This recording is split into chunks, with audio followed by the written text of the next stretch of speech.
L'airsoft est une activité de loisir dans laquelle les participants utilisent des répliques d'armes à feu ou des lanceurs, propulsant des projectiles de calibre 6 mm et s'affrontent dans des parties simulant des combats.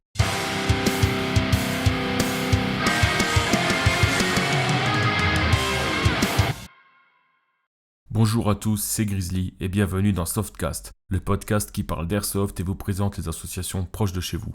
Dans ce premier épisode, on part à la découverte de la Delta Stork et de son terrain se trouvant à Abrechwiller en Moselle dans le Grand Est.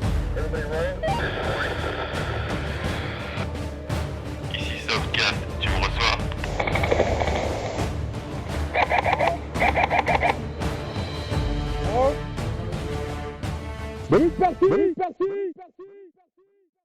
La Delta Stork voit le jour en 2015 avec comme objectif évidemment la pratique de l'airsoft. L'association a des valeurs comme le fair play et la camaraderie, on est toujours bien accueillis sur leur partie. La Delta Stork compte actuellement 22 membres et l'ambiance est globalement à la détente. La Delta organise divers événements sur leur terrain, ça va de la dominicale à une OP plus scénarisée, voire même roleplay sur 1 ou 2 journées. Les membres de l'association participent aussi à des événements organisés par d'autres associations, ou ERP, et peuvent être amenés à partir assez loin si les événements les intéressent. Comme je vous l'ai dit en début d'épisode, leur terrain se trouve à Abrechwiller. C'est un immense terrain en forêt d'une superficie d'un demi-kilomètre carré. Traversé par une rivière sur toute sa longueur, on peut également y trouver beaucoup de reliefs, comme des collines, des tranchées ou des sapinières. Les ruines d'une ancienne scierie se trouvent au milieu du terrain. On peut trouver divers aménagements sur le terrain comme des couverts ou des ponts pour traverser la rivière. Il dispose aussi d'une zone neutre entièrement aménagée avec des tables pour pouvoir y poser son matériel, ainsi qu'un abri en cas de forte pluie et des toilettes sèches. Le terrain peut être particulièrement immersif étant donné la taille et la densité de sa forêt. C'est un terrain physique, quand on y décide de grimper la colline, mieux vaut avoir des cuisses en béton. Je vous recommande de porter des chaussures montantes car on peut se faire une cheville facilement si on ne fait pas attention. L'association est à cheval sur la sécurité, le port de protection oculaire adapté et aux normes est évidemment obligatoire, ainsi que le port de protection pour la bouche. La Delta Stork fait passer les répliques au chronie en joule et avec le grammage de jeu, et annonce les distances d'engagement en fonction de la puissance des répliques. Pour ce qui est des règles de touche, ça dépend des modes de jeu. Nous allons maintenant écouter JB, président de la Delta Stork, qui va nous parler de son association. Bonjour à tous. Alors, pour répondre à la première question, c'est pourquoi l'association a été créée. C'est simple, c'est pour jouer de manière encadrée, de manière légale, mais aussi pour se retrouver entre passionnés et découvrir les choses. Après, on a la possibilité de varier, c'est-à-dire découverte, animation de centres aérés, organisation de randonnée, etc.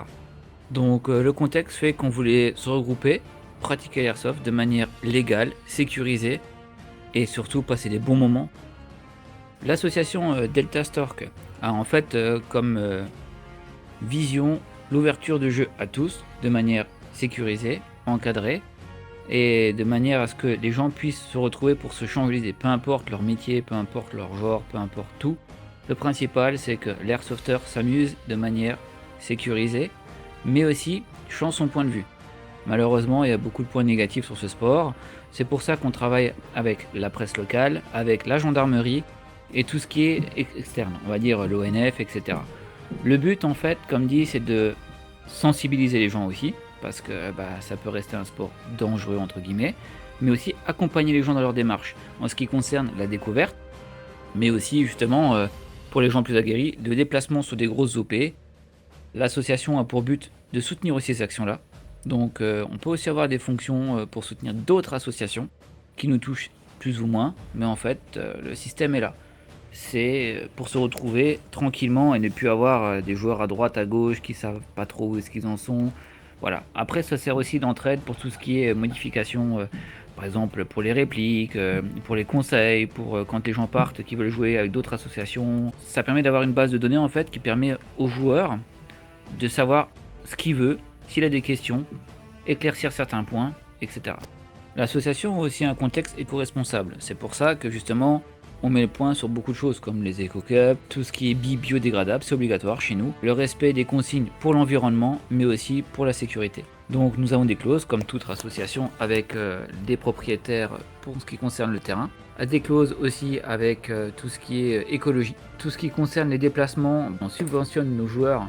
C'est un grand mot ça, c'est par exemple l'association offre, donne l'exemple, le repas sur certains événements, peut participer pour des frais de payage quand on se déplace assez loin. Tout dépend en fait de l'investissement du membre et du service rendu aussi. Le membre qui ne vient jamais de toute l'année va lui demander une petite participation financière quand même, parce qu'il y a une adhésion annuelle quand même de base, alors que le membre qui s'investit, qui lui aide pour les aménagements, qui est présent, lui a des avantages. En plus par rapport au joueur lambda qui vient excessivement jouer, on va dire, enfin excessivement c'est un grand mot, qui vient juste entre guillemets faire sa partie et que ça s'arrête là. Ce qu'on recherche nous c'est mettre en avant les gens qui s'investissent. Et après comme dit, à force ça devient un très grand groupe d'amis de tous horizons qui est toujours ouvert.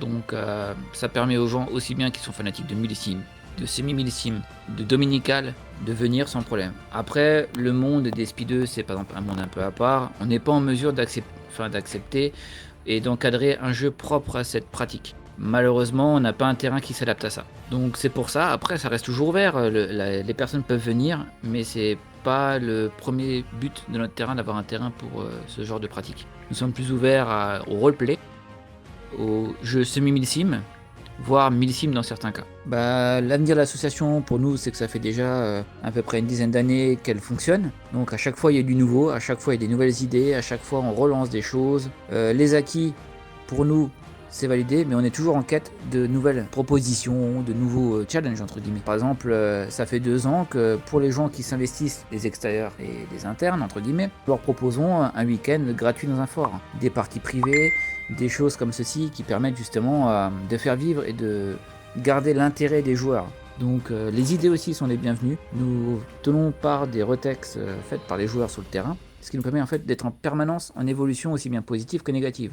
On accepte aussi les critiques, c'est ce qui permet de faire évoluer les choses et de mettre en avant tout ce qui est positif pour aussi faire évoluer les choses. Après, par rapport à ça, on joue beaucoup sur la communication, du fait qu'on est quand même 2 youtubeurs, maintenant 3, qui couvrent l'action de l'association. Donc en tout genre, je veux dire, aussi bien présenter les associations externes que la nôtre. Voilà. Après, nous avons des sections. Par exemple, là, actuellement, nous avons la section Wurst, qui a l'intérêt, justement, roleplay poussé en majorité. Donc, de ce fait-là, ça diversifie aussi nos activités. Par exemple, sur nos événements, comme l'OP qui est prévu le week-end du 13-14 septembre, on va mettre en avant le côté roleplay aussi dessus. Ce qui permet aux joueurs de ne pas avoir que le simple fait de tirer de l'habit. Entre guillemets, tirer de l'habit, on peut le faire dans son jardin sur une cible, c'est bien, c'est cool, on touche la cible. Après, le fait de venir sur une partie, c'est tout un petit contexte qui permet aux gens justement de voir l'ambiance, rigoler un bon coup. Il y a un peu d'adrénaline quand même, ça fait partie du jeu, mais aussi de déconnecter de la semaine. Par exemple là, l'histoire du roleplay, c'est pas que je vois un mec, je tire. Comme ils disent les inconnus, il y a le bon et le mauvais chasseur. Il n'y a pas ça chez nous. Le but c'est que chaque élément passe un bon moment, aussi bien les organisateurs, les participants, et aussi les visiteurs, parce que nous restons ouverts à tous nos événements. Donc notre terrain est balisé, il y a des accompagnements pour des visiteurs externes qui sont en place. Eh bien, merci beaucoup JB pour ton temps et ton témoignage. Nous allons maintenant écouter le témoignage de Ludo, qui joue depuis plusieurs années chez la Delta Stork. Salut Ludo. Salut. Et donc première question, parle-nous de ton expérience en tant que joueur récurrent chez la Delta Stork. Alors en tant qu'expérience, j'étais dans cette association il y a quelques années et c'est un terrain super agréable auquel on peut franchement jouer. C'est un peu des ruines, c'est beaucoup de forêts et franchement il y a du dénivelé, il y a de quoi faire. C'est un terrain très apprécié, que j'apprécie beaucoup. Comment tu te sens donc du coup sur leur terrain et pendant leurs événements au niveau de l'organisation, tout ça? Ah plutôt bien, c'est bien organisé, c'est carré, c'est comme j'aime, donc franchement il y a pas de souci particulier, c'est bien organisé quoi, la Delta Stork a une très bonne organisation. Est-ce que tu as des événements marquants ou des anecdotes à nous raconter? Toutes les OP sont un événement marquant parce que les OP ne sont pas répétitifs et ça change, c'est varié. On passe sur des OP sur différents thèmes et des événements qui m'ont marqué ou des anecdotes, il y a des moments où j'étais seul, entouré par au moins 5-6 gars et résultat des courses, j'ai réussi à m'en sortir seul comme un grand garçon alors que moi qui pensais que j'allais vite me faire plier, non. J'ai toujours ma section sur qui je peux compter parce que des fois quand je suis dans la merde, la section Bourges elle est là et elle vient me filer un coup de main.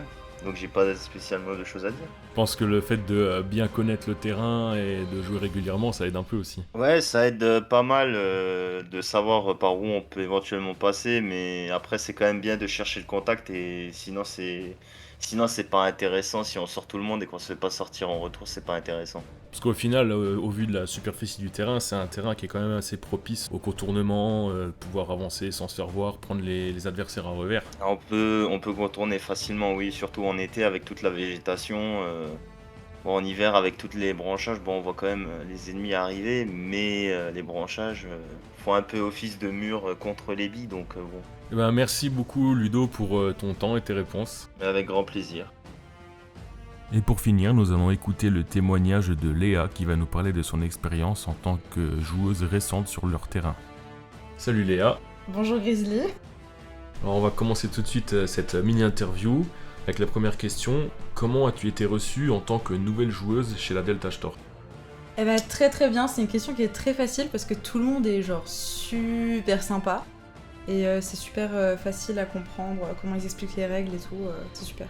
Quelles ont été tes premières impressions du terrain et de l'organisation ? Alors, le terrain il est trop cool parce que il est assez vaste et il y a beaucoup de choses différentes. Il y a notamment une partie toute naturelle, etc. Puis il y a une autre partie avec des ruines. Et du coup ça permet beaucoup de jeux, il y a beaucoup de potentiel et beaucoup de blagues aussi. Énormément de blagues et beaucoup de bruit. Donc c'est cool.